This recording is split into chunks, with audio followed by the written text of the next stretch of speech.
It has been a long time since you truly paused and looked deeply into yourself. Not to judge what is right or wrong, but simply to listen. In the rush of days that pass so quickly, have you ever asked whether this life is moving in harmony with your own heart? Or are you just continuing out of habit, out of responsibility, out of fear of disappointing others? In the teachings of the Buddha, there is something very simple. When the mind drifts away from itself, a person begins to feel tired without knowing why. We still fulfill our duties. We still try to be a good person. Yet inside, we slowly grow empty. Not because we are lacking, but because we have been away from ourselves for too long. The moment you choose yourself is not an act of turning against life. It is the moment you stop running after the noise outside and begin to notice a very gentle truth. The peace you have been searching for has never been far away. It has only been waiting for you to slow down, to breathe more gently, and to return to your own mind. Lesson 1. Choosing yourself means returning to the mind. There is a kind of tiredness that feels very familiar, something many people carry all day and all year, yet find hard to name. It is not because of working too much, and not exactly because of a lack of rest. It is the tiredness that arises when the mind is constantly running outward, chasing praise, chasing other people's eyes, chasing roles that must be carried, chasing standards set by society. We live diligently, responsibly, yet rarely are we truly present with ourselves. In daily life, this happens quietly. You reply to a message even when your body is already exhausted. You nod in agreement even though something inside gently tightens. You smile to fulfill your role, while your chest feels heavy without knowing why. These small moments repeat again and again, until forgetting our own feelings becomes normal. We call it maturity, sacrifice, living for others, but deep beneath, the mind is slowly drifting away from the body. In Buddhist teachings, this state is called the wandering mind. The body is here, but the mind has already gone elsewhere. While eating, you think about work. While resting, you worry about tomorrow. While sitting with loved ones, the mind is occupied with things that have not yet happened. The Buddha taught that this restlessness itself is a root of suffering, not because life is too heavy, but because we rarely dwell fully in our own lives. Human beings suffer not only from lack, but also from constantly searching outside for what can only be felt within. We long for recognition to feel worthy. We try to fulfill every role so as not to be abandoned. We chase an ideal image of ourselves while neglecting the real person who is breathing, tired, and longing to be heard. In that state, no matter how much we achieve, the mind remains unsettled. In the Dhammapada, the Buddha taught that the mind leads all things. The mind is the chief. The mind creates. This means our lives are guided not by circumstances, but by the state of mind operating within us. When the mind runs outward, we live in reaction. When the mind returns, we begin to live in awareness. Choosing yourself, in the Buddhist sense, is not placing yourself above others. It is returning to your own mind to know clearly where you are, what you are feeling, and what you truly need. There is an important question you can gently ask yourself.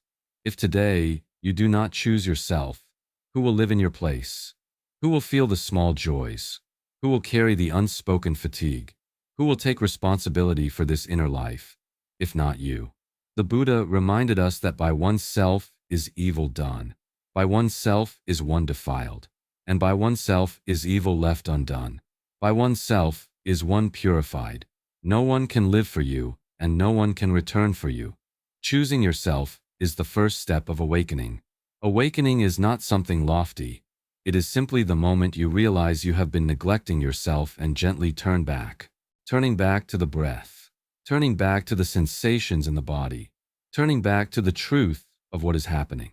As soon as the mind no longer runs too far, a small stillness appears. And in that stillness, you touch yourself again. You can practice this very simply. Just 30 seconds. Right now, if possible, pause. Place one hand on your chest. Feel the warmth and the rhythm of your breath rising and falling. As you breathe in, Silently say, I am here. As you breathe out, silently say, I allow myself to live truthfully. There is no need to change anything. Just allow. In that brief moment, you do not need to become someone better. You do not need to complete anything more. You only need to be present. And that presence itself is a very deep act of choosing yourself. Because when you return to your mind, you stop abandoning yourself. The moment you return, you have already chosen yourself. And that is the beginning of freedom. Lesson 2. You are not selfish. You have simply been giving for too long without resting. When you begin to return to your own mind, another concern often appears very quickly. The fear that if you choose yourself more, you might become selfish. Many people carry a sense of guilt whenever they think about placing their own needs first. They worry that caring for themselves will hurt others. They fear being judged as cold. They fear no longer being seen as a good person. And because of that fear, they keep giving, even as they quietly run empty inside. In daily life, this happens very subtly. You continue to help. You continue to listen. You continue to carry other people's burdens, even when you yourself are already tired. You tell yourself this is love. You believe it is responsibility. Yet after each time, you feel a little more hollow. Not because you do not want to give, but because you are giving from a place that is already depleted. Buddhism sees this difference very clearly. The Buddha distinguished between attachment and compassion. Attachment is clinging. It is giving out of fear of losing, fear of being abandoned, fear of no longer being loved. Attachment makes us sacrifice ourselves in order to hold on to a connection. Compassion is different. Compassion is love with awareness. It is seeing clearly both yourself and the other person, allowing no one to disappear in that relationship, including yourself. When you give from attachment, exhaustion comes easily. You give to be acknowledged. You give to feel worthy. But when you give from compassion, you give because your heart is already full. You do not need to trade your peace to keep someone close. And it is this difference that determines whether love nourishes you or slowly wears you down. The image of an empty cup reflects this experience closely. You have a cup of water. You pour for others again and again. At first, there is still water left. But eventually, the cup becomes empty. You keep trying to pour, yet there is nothing left to give. At that point, you are not only tired, but also easily irritated, easily hurt, easily resentful toward the very people you are trying to love. Choosing yourself in this case does not mean keeping the water only for yourself. It means knowing when to refill the cup. Caring for your inner life is not about separating yourself from others. It is about having enough gentle energy to truly be with them. When you allow yourself to rest, to listen inwardly, to recover, you are nourishing the source of compassion within. From there, your giving becomes lighter and more genuine. In the Dhammapada, the Buddha taught that hatred cannot end hatred, only love can end hatred. But that love is not blind self-sacrifice. True love does not require you to disappear. Compassion does not make you smaller. Compassion does not demand that you endure until collapse. On the contrary, compassion requires wisdom to protect both sides. There are moments when the most compassionate action is not to continue giving, but to stop and speak honestly. First, to be honest with yourself, that you are tired, that you need rest, that you still care, but you also need to care for yourself. These 3 sentences may sound simple, yet for many people, they are very difficult to say. You can practice this gently. When you feel overwhelmed, try saying silently in your mind or aloud if possible. I am tired. I need rest. I still care about you, but I also need to care for myself. These words are not meant to push others away. They are meant to keep you from disappearing within the relationship. When you choose yourself in the right way, you do not lose love. You simply let go of blind sacrifice. You do not become cold. You become clearer. And in that clarity, love has a chance to become healthy, sustainable, and spacious enough to include you as well. Lesson 3. Learning to say no so you do not exhaust yourself. There are moments when, After you have begun to care for your inner life and allow yourself to rest, another challenge quietly appears. It is not loud or dramatic, but it lingers stubbornly. It is the fear of being judged when you no longer meet every expectation. The fear of being seen as changed. The fear of being misunderstood. And deeper still, the fear of being abandoned if you stop nodding yes the way you used to. Many people live in a state of always being ready to say yes, not because they truly want to, but because they fear rejection. They fear disappointed looks. They fear no longer being loved. They fear becoming someone difficult. Buddhism looks at this fear in a different way. The Buddha taught that suffering does not come from circumstances, but from clinging. Clinging to the image you want others to see. Clinging to the role you believe you must hold. Clinging to being perceived in a certain way. When you do not dare to say no, you may be clinging to the desire to be liked. When you force yourself to carry more burdens, you may be clinging to the image of someone who always sacrifices. And it is this clinging that keeps the mind unsettled. You may appear calm on the outside, but inside there is a quiet resistance that is very tiring. In Buddhist teachings, boundaries are not understood as walls that push others away. Boundaries are understood as precepts, as protection for the mind. Keeping precepts is not about becoming rigid, but about preventing the mind from being harmed beyond its capacity. Precepts help us know where to stop, to know what is enough, to know when to step back so we do not lose ourselves. Boundaries are like the banks of a rice field that hold water for the crops. Without banks, the water flows away, the soil dries, the rice cannot grow. Your mind is the same. Without boundaries, your energy is drained little by little. You give a great deal, yet there is nothing left to nourish yourself. And when the mind is depleted, relationships gradually become heavy. The Buddha taught that keeping precepts is like a fragrance that travels against the wind. A person who lives with integrity does not need to display it, yet their sense of ease naturally spreads. When you know how to say no at the right time, not to oppose others, but to preserve the purity of your mind, you are practicing precepts. You are protecting inner peace, and that does not make you a bad person. An important part of boundaries is right speech. Right speech is not only speaking pleasant words, it is speaking truthfully, kindly, and at the right time. First, speaking honestly with your own heart, that you are overwhelmed, that you need rest. Then speaking to others with respect, without attacking, without blaming. When words arise from awareness, they do not create additional suffering. You can begin very simply. No long explanations are needed. No justifying. Just speak clearly and gently. I understand, but I cannot take this on. I need time for my health. I will respond when I have enough energy. These sentences do not reject a person. They only decline a request that exceeds your current capacity. At first, you may feel unfamiliar. Your heart beats faster. Your hands may tremble slightly. A part of you worries that the other person will be unhappy. But if you listen carefully, you will notice another sensation appearing. A lighter feeling in the chest. A small space where you no longer have to strain. That is a sign your mind is beginning to breathe. There is a very helpful practice before agreeing to anything. Pause for one beat. Do not answer immediately. Just take one breath. In that pause, ask yourself whether this will drain you further. Are you saying yes because you truly want to, or because you're afraid to say no? The answer will come quickly if you are quiet enough to listen. As you begin to practice boundaries in this way, something subtle happens.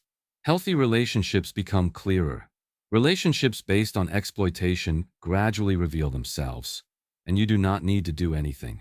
Simply live truthfully within your abilities and limits. The rest will adjust on its own. You begin to see that saying no does not make you a bad person. It simply makes you more real. Real with your energy, real with your emotions, real with your inner life. And when you live this honestly, the mind becomes lighter. This is not a loss. It is a quiet liberation, gentle yet very deep. Lesson 4. The emotions you avoid are asking to be heard. There is an inner space that many people try not to look at.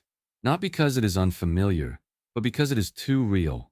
When the outside world quiets down, when you're no longer chasing tasks or roles you have to maintain, unnamed emotions begin to surface. Irritation, jealousy, fear, desire. We often call this the dark side and quickly believe these things are bad and must be removed. But in Buddhism, darkness is not a demon. It does not come to destroy you. It is simply parts of the mind that have never been held with care. Reactions born from pain, from lack, from deep misunderstanding of oneself. When we push them away, they do not disappear. They quietly control our behavior from behind the scenes. The Buddha pointed out that the roots of suffering lie in the three poisons: greed, anger, and ignorance, not as sins, but as forms of energy that have not yet been recognized. Anger is like fire. When it flares up, it burns away clarity. Greed is like hunger. The more you consume, the less satisfied you feel. Ignorance is like fog. It obscures the path, so you cannot see where you're going. When you choose yourself, it means you dare to look at the mental states moving within you, without judging, without labeling, simply seeing clearly. This requires courage because it goes against the habit of avoidance. Yet this is exactly where healing begins. There are moments when you feel angry without knowing why. A very small word is enough to make your chest feel hot. That is anger. It often hides unspoken pain.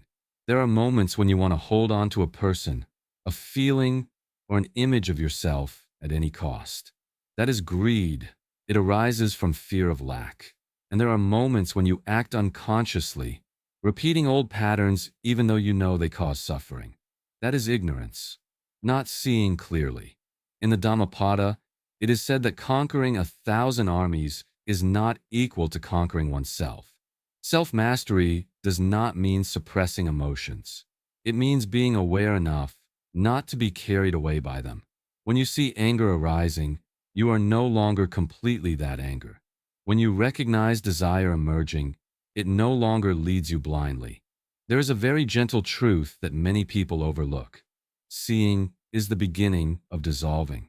When the light of mindfulness touches the darkness, it no longer holds its old shape. It softens. It changes form. It loses its grip. But this only happens when you do not run away.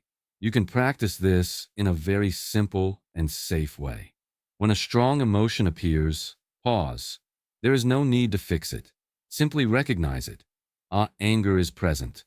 Craving is present. Confusion is present. Naming it helps you step out of automatic reaction. Then breathe. One slow, deep breath. Within that breath, silently say, "I know you are here." This sentence is not meant to indulge the emotion, but to acknowledge its presence. When a part of you is seen, it no longer needs to shout. The next step is not identifying with it. Remind yourself that this is a state, not who you are. I am not my anger. I am not my craving. I am not my confusion. These states come and go like clouds passing through the sky. The sky does not disappear because of clouds. Finally, allow. Not allowing the emotion to control you, but allowing it to fade.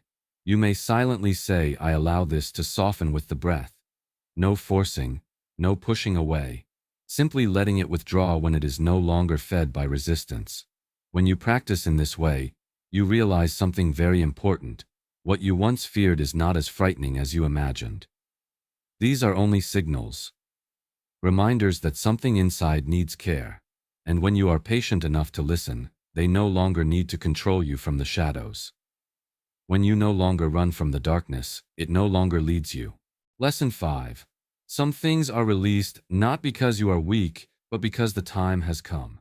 There are things in your life that you are still holding on to, not necessarily because they still make you happy, but because you are afraid of the feeling of losing them.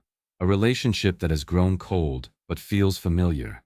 A job that no longer nourishes you but provides a sense of safety. An image of yourself that you have been straining to maintain for far too long. You stay not because you want to, but because you are not yet ready to face the emptiness that might follow. In the teachings of the Buddha, impermanence is not something to fear. Impermanence simply means that everything changes. No state remains fixed. No relationship keeps the same form forever. No emotion lasts eternally. This teaching is not meant to make us pessimistic, but to help us understand the true nature of life. Many people believe that suffering comes from change. Buddhism looks deeper. Suffering does not come from change itself, but from clinging. We want everything to stay exactly where it was. We want familiar feelings to last. We want what once gave us safety to never leave. Yet it is precisely this clinging that exhausts the mind. Imagine holding a handful of sand. When you hold it gently, the sand stays in your palm. But when you tighten your grip, the sand begins to slip through your fingers. The more you try to hold on, the more you lose. This does not happen because the sand betrays you, but because this is the nature of sand. Life is the same. Some things can only remain when we do not try to possess them. Impermanence teaches us to see all things like flowing water. Sometimes the water is calm. Sometimes it is strong. But it never stands still. When we understand this, we stop blaming ourselves for the changes that have occurred. We also stop blaming others for no longer being the way they once were. We begin to see that everything comes and goes according to its own conditions. The image of a yellow leaf falling reflects this truth closely. The leaf does not ask the branch for permission before it falls. It does not hesitate. When the time comes, it lets go naturally. If the leaf tried to cling on, it would wither and harm the tree itself. Letting go is not betrayal. Letting go is moving in harmony with the rhythm of life. The Buddha taught that all conditioned things are impermanent. Everything that arises through conditions will eventually change.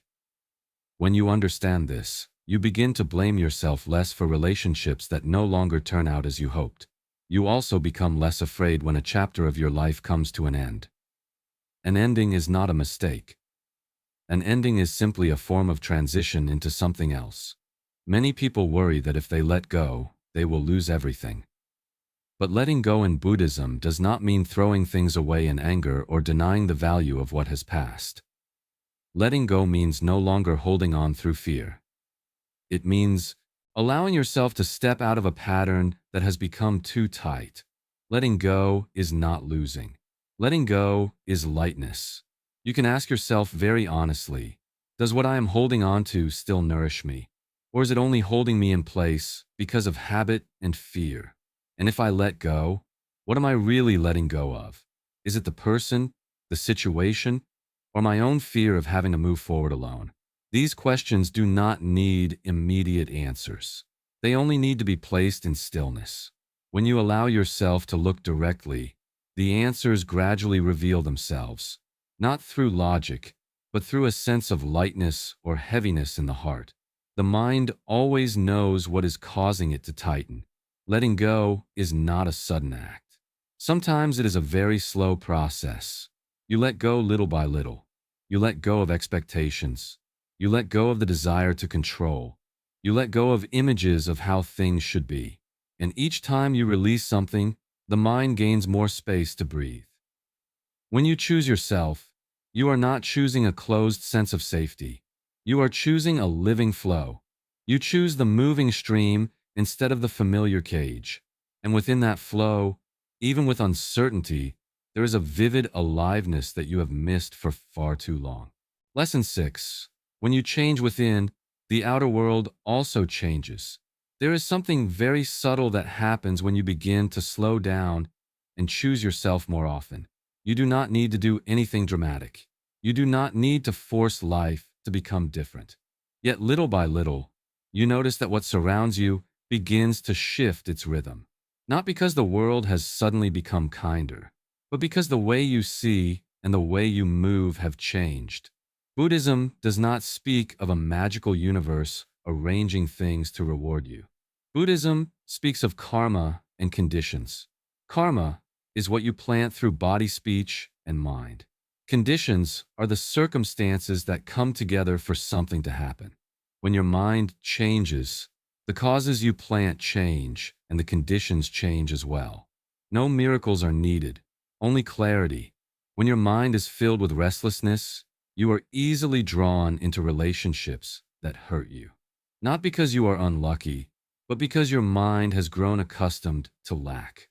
When you need to be loved at any cost, you may accept forms of love that wound you. But when you begin to choose yourself, you are no longer starving for affection in the same way. And quite naturally, old patterns of connection begin to fall away. The same is true for the conversations and environments you enter each day. When you do not yet know how to protect your energy, you remain in places that exhaust you. You listen too much. You explain too much. You endure too much. But when you begin to value inner stillness, you no longer feel the need to take part in every conversation. You step away from spaces that drain you without argument. The Buddha taught that when the mind is pure, the world appears pure. It is not that the world changes first and then the mind becomes calm. It is that as the mind grows calmer, clarity naturally arises. You see who is suitable to walk with you. You see what should be avoided. You see which paths are no longer meant for you. This clarity is not loud.